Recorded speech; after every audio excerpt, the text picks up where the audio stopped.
पैदा करेगी, मैं इसे नहीं छोड़ूंगा। वसुदेव कहने लगे रुको बात सुनो। बोले हाँ एक काम करो, जब तलवार देवकी को ना मारो, जब तलवार मारो मेरी गर्दन में तो ये खटका मिट जाएगा, तेरी बहन रड़ापा भोगेगी, फिर लला नहीं हो पाएगा। तलवार मुझे मार दो, मैं मर जाऊंगा, तुम्हारी बहन कोई बच्चा पैदा नहीं कर पाएगी। कंसराज हंस करके कहने लगा बहनोई साहब कौन कहता है पत्नी संतान नहीं कर सकती बिना पति के? हो सकता है देवताओं की कोई ऐसी मेहर कृपा हो जाए, मैं नहीं छोड़ूंगा।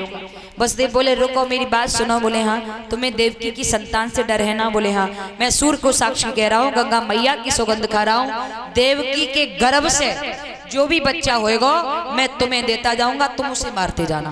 बोले ठीक है। कंस कहने लगा मेरी भी शर्त है, मैं तुम्हें तुम्हारे गांव नहीं जाने दूंगा, मैं तुम्हें अपनी जेल में बंदी गृह में रखूंगा। बोले ठीक है। बहन बहनों को पकड़ के कारागृह में बंद कर लो। धीरे धीरे समय व्यतीत हुआ प्यारे। देवकी मैया समय को याद करके रो रही।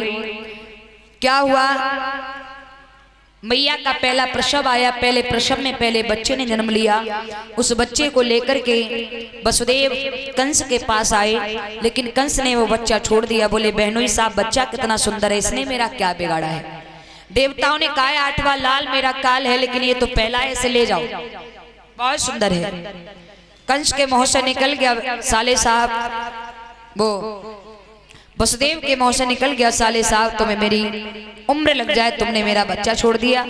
इधर नारद जी विचार करने लगे इसी तरह से कंस बच्चा छोड़ता रहा तो भगवान अवतार लेके नहीं आएंगे, और भगवान अवतार लेके नहीं आएंगे तो इस पापी का उद्धार कैसे होगा?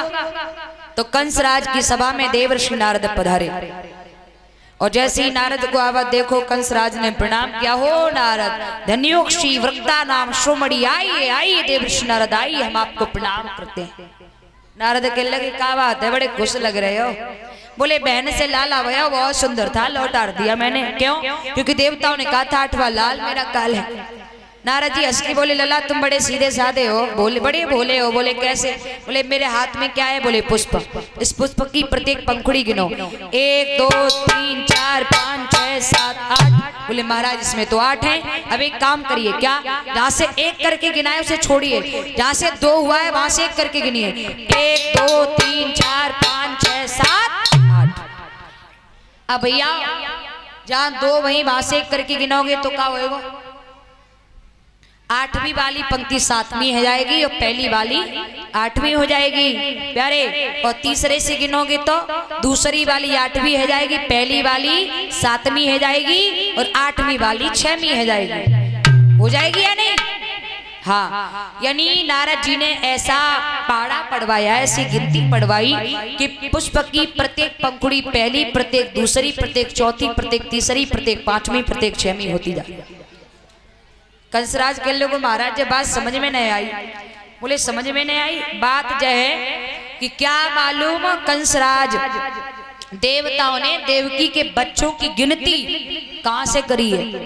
आगे से, पीछे से, बीच में से, 3 पैते 4 पैते 2 पैसे, कहां पता कहां से शुरू हुआ है।